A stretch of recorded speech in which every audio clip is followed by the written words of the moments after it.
یروشلم حضرت مسیح کی پیدائش سے 30 سال بعد یہودیہ کی سرزمین سالوں سے شورش اور ہنگاموں کا شکار رہی ہے۔ کئی دہائیوں سے یہ سرزمین مقدس بیگانوں کے حملوں کی آماج گاہ بنی ہوئی ہے۔ روم کی سلطنت نے اس مقدس سرزمین کو اپنی کالونی میں تبدیل کیا ہے۔ بحیرہ روم کا پورا مشرقی علاقہ ان کے قبضے میں تھا۔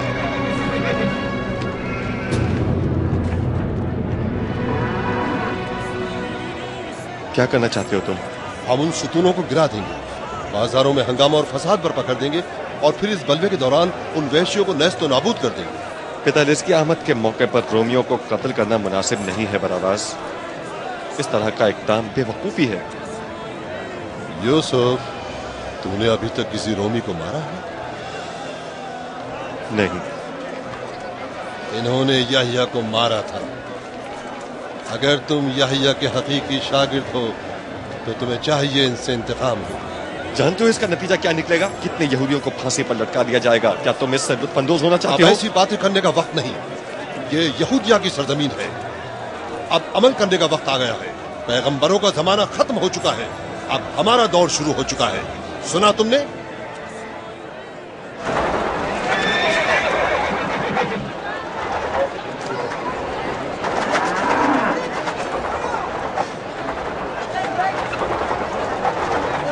وہ آ رہا ہے، یہ گارڈ کا کمانڈر ہے۔ تم دونوں یہاں کیا کر رہے ہو؟ ہم دونوں تمہارے ان خوبصورت خچروں کو دیکھ رہے تھے جناب کوتوال۔ مذاق کر رہے ہو میرے ساتھ؟ بالکل نہیں، ہم سوچ رہے تھے ہم تمہیں ان خچروں کے ساتھ ان کی گاڑی میں باندھ دیں۔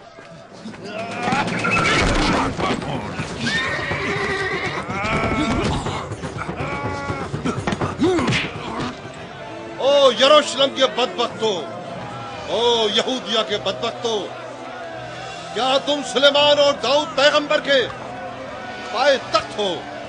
دیکھو تمہارا کیا حشر ہوا ہے۔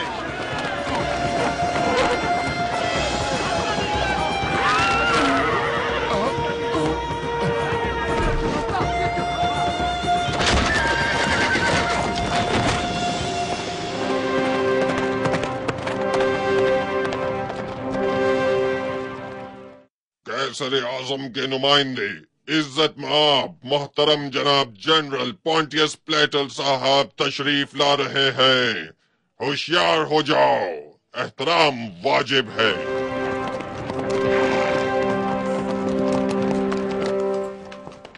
جنرل صاحب، آپ ایک لمبا سفر طے کر کے آئے ہیں۔ جتنے عرصے آپ روم میں قیام پذیر رہے اس دوران یہاں کے حالات بہت خراب رہے۔ اب یہودیہ پہلے والی کالونی نہیں رہی۔ مجھے تو اس کے در و دیوار سے ہی نفرت ہے۔ میرا تو یہاں دل ہی نہیں لگتا لینتوس۔ اب میں بھی یہی چاہتا ہوں کہ پہلی فرصت میں روم واپس چلا جاؤں۔ معاف کیجیے حضور، ہمیں پتا ہے کہ آپ بہت تھکے ہوئے ہیں، اس لیے ہم مزید خبروں کے ذریعے آپ کو پریشان نہیں کرنا چاہتے۔ اوہ کوئی بات نہیں، تم بات جاری رکھو۔ جناب، یہاں ایک شخص کے بارے میں کچھ نئی خبریں ہیں جو ناصری کے نام سے مشہور ہے۔ وہ یہاں کا رہنے والا نہیں ہے۔ یہاں کے بہت سے لوگ اس کے گرویدہ ہو چکے ہیں۔ عبادت گاہوں کے سرپرست اسے اپنے لیے ایک بہت خطرہ سمجھتے ہیں۔ وہ اس کے ہاتھوں اپنے مستقبل کی تباہی دیکھ رہے ہیں۔ بہت اچھی خبر ہے، مجھے اس طرح کے لوگ بہت اچھے لگتے ہیں۔ جناب علی، میں درخواست کرتا ہوں کہ آپ اس مسئلے پر کچھ غور فرمائیں۔ جتنی باتیں تم نے مجھے بتائی ہیں اس سے وہ مجھے بہت اچھا لگا۔ جس کسی نے بھی اسے یروشلم بھیجا ہے بہت ہی مناسب اقدام کیا ہے، اور وہ صحیح وقت پر یروشلم آیا ہے۔ ادریان، کیا نام بتایا تم نے اس کا؟ ناصری جناب، عیسیٰ ناصری۔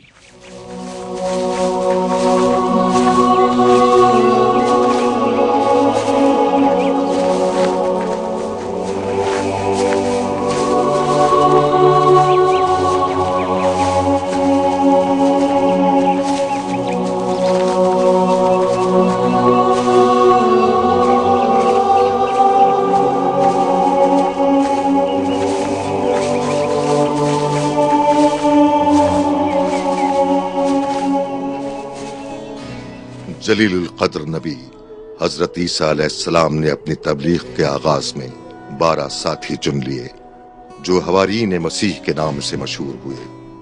ان جانثاروں کے نام یہ ہیں: پطرس جو کہ ماہی گیر تھے، ان کے بھائی اندریوس، याकूब और यूहन्ना जुबैदी के बेटे।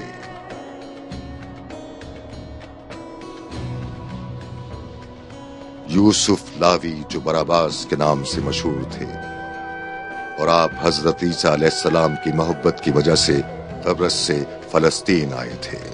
मता जो रोमियों के लिए मालियात की देखभाल पर मामूर थे, लेकिन वो हजरत ईसा अलैहिस्सलाम की तालीमात के नतीजे में उनके असहाब में शामिल हो गए। फिलिप जो कि चरवाहा थे, कैदाउस, याकूब, बथलमूस, यूहन्ना जो कि मशरकी सरजमीन से ईसा के दीदार के लिए यरूशलेम आए थे, यहूदा, शमौन अस्करियती का बेटा भी इन लोगों में शामिल था, लेकिन उसने हजरत मसीह की रफाकत से कोई फैज हासिल नहीं किया।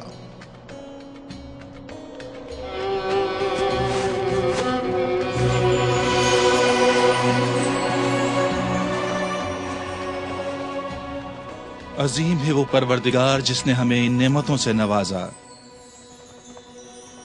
अब ये हमारा फर्ज है कि हम पूरे खुलूस के साथ उसकी बंदगी और इबादत करें। कितने खुशकिस्मत हैं वो लोग जो इस दुनिया की जिंदगी को रंजो अंधो समझते हैं, क्योंकि हकीकी आराम और खुशी उस जिंदगी के बाद नसीब होगी। कितने खुशकिस्मत हैं वो फकीर लोग जो दुनियावी लज्जतों से मुंह मोड़ लेते हैं, इसलिए कि वो अनकरीब परवरदिगार की न खत्म होने वाली नेमतों से नवाजे जाएंगे। कितने खुशकिस्मत हैं वो लोग जिन्हें खुदाए रहीम के मलाइका बहिश्त के ताम पेश करेंगे। तुम लोग इस दुनिया में मुसाफिरों की मानिंद हो। क्या इस दुनिया का कोई मुसाफिर ऐसा हो सकता है जो अपने इन आलिशान महलों, जरखेज जमीनों और दुनियावी दौलत के खजानों को लेकर चले? नहीं, यह मुमकिन नहीं। वो अपने साथ उन्हीं चीजों को ले जा सकता है जो उसके लिए फायदेमंद हो। ये एक बहुत बड़ी मिसाल है तुम्हारी जिंदगी के लिए। यहूदिया की सरजमीन में हर किस्म की मुखालफत और बगावत को बहुत ही बेदर्दी से कुचल दिया जाता था। रोमियों की ये रस्म थी कि एक रोमी के कत्ल के बदले में 2 मकामी शहरियों को फांसी दी जाती थी। एक दिन जनरल क्लाचिल के हुक्म के मुताबिक रोमी फौजी एक मकामी शहरी को कत्ल के इल्जाम में यरूशलेम से फांसी घाट की तरफ सजा देने के लिए ले जा रहे थे। यरूशलेम पर कब्जा शुरू ही से हमारे लिए एक मुसीबत बना है। क्या यह हमारी गलती नहीं थी? तुम ठीक कह रहे हो, लेकिन ये फैसला हमने नहीं किया था, बल्कि रोम में तय पाया था। बराबस, रोमी फौज यरूशलेम के पुराने दरवाजे तक पहुंच चुकी है। हमें क्या करना चाहिए? चलो चलकर देखते हैं। सिपाहियों, सीधे चलते रहो। हमें शहर से होते हुए गोलगटा जाना है। और यरूशलेम के जवानों, याद करो किस तरह दाऊद पैगंबर ने जालूत को शिकस्त दी थी। तुम्हें चाहिए इस मुकद्दस सरजमीन के पत्थरों को उठाओ और दुश्मनों पर संगबारी करो। सब एक जमा हो जाओ और इन पर पत्थरों से हमला करो। दुश्मन को शिकस्त दो। आओ, जल्दी करो। जालूत के पैरोकारों को संसार कर दो। जल्दी करो।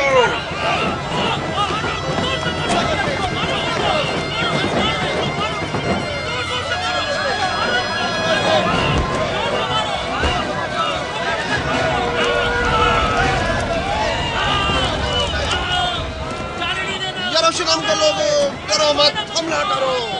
उनकी तादाद बहुत ज्यादा है, हमें मजीद फौज तलब करनी चाहिए। इनके कमांडरों को निशाना बनाओ, मार दो सबको।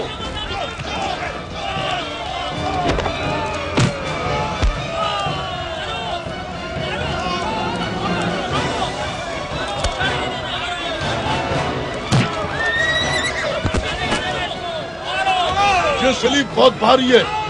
खामोश रहो तुम। मुझसे कहा तुमने? स्लॉट जिंदाबाद, स्लॉटल मुर्दाबाद, शराफत जिंदाबाद।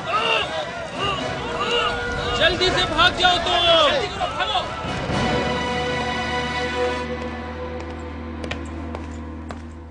जनरल साहब, हुक्म दीजिए।